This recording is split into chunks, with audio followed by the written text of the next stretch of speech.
uma discussão entre uma mãe e um pai de pet, mas um juiz que para ele não faz diferença ter um animal ou não, como é que a gente consegue enxergar isso? Isso é um tema dificílimo. Tem um aspecto aqui que envolve, depois a gente pode abordar, se for o caso, que é uma própria alteração dessa percepção na legislação, que é o anteprojeto de reforma do Código Civil brasileiro. Que está agora em voga, né? Aí no ápice de discussões, porque foi apresentado para o Senado Federal. Mas eu vou deixar esse estado da arte aqui, o futuro, né, para daqui a pouco, e vamos falar no estado da arte que a gente tem hoje. Então, por exemplo, quando a gente fala de transporte aéreo, a gente tem a Resolução 400 de 2016 da ANAC, que é detalhada por uma portaria, a 12.307, que regulamenta o transporte aéreo de animais. A gente já começa a ter aí problemas. Por quê? Porque tem essa discussão, não somos bagagem. Se não somos bagagem, logo sou transportado onde? Onde não é transportado bagagem. Onde é que não transporta bagagem? Na cabine. Então, na cabine. Tem, inclusive, alguns casos de transporte de animais de estimação que é permitido dentro da cabine. Isso é um troço problemático, porque algumas companhias aéreas deferem isso de maneira administrativa, quando as pessoas demonstram que existe um vínculo de afetividade e de necessidade muito grande de se estar junto com aquele animal de estimação. Inclusive, alguns animais de estimação são utilizados, né, como tratamento para determinados transtornos, para determinadas doenças e situações, como é o caso de depressão. Algumas pessoas, aspas, são tratadas com animais de estimação ao fazer essa vinculação. Então, animal de pequeno porte, geralmente é um animal que tem dificuldade em sobreviver no compartimento de bagagem. Ele morre com muita facilidade, né? Então, administrativamente, algumas companhias aéreas permitem.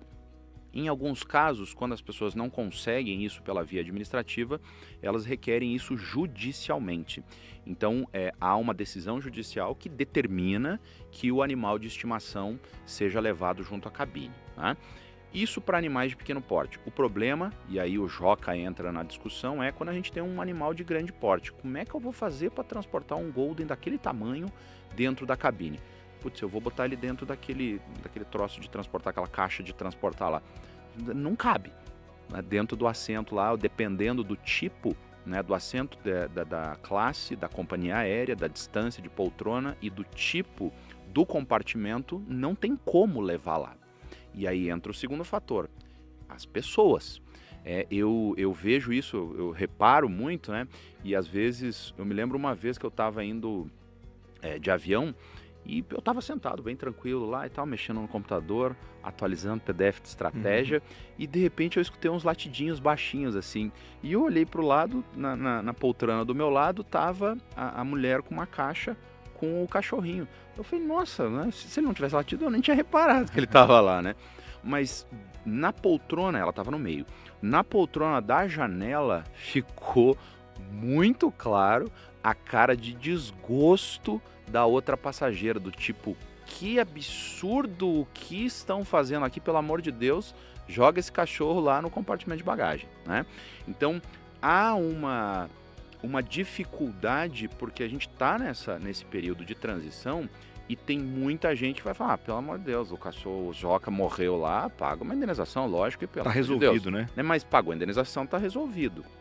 Ah, mas se fosse o filho? Não, pera lá, não vamos comparar com o ser humano, porque isso é uma coisa completamente diferente. Do ponto de vista estrito da responsabilidade civil, a gente consegue resolver isso com certa facilidade, porque envolve um dever de indenizar. Eu vou fazer uma fixação de indenização e vamos falar bem sincero, a gente que está aqui no direito que sabe como as salsichas são feitas, né? O juiz vai lá e na decisão fala, olha, eu estou levando em consideração o fato de o animal ser de estimação, ser importante para aquela pessoa e por isso defiro uma indenização de R$10.000 pela morte dele. Sendo que esse mesmo juiz vai deferir para a morte de um filho R$50.000. Então, pera lá. Então, não levei tanto em consideração. Se para o nome no Serasa foi 5, o cachorro que morreu foi 10 e para um filho foi 50, ele evidentemente não está equiparando a vida daquele animal à vida de um ser humano, em termos indenizatórios. Por outro lado, ele pode levar isso em consideração e deferir uma indenização de 50 mil. E a gente vai até lá o STJ, súmula 7, pode rever ou não o fato. Não, mas quando a indenização é excessiva ou insuficiente, o tribunal pode rever.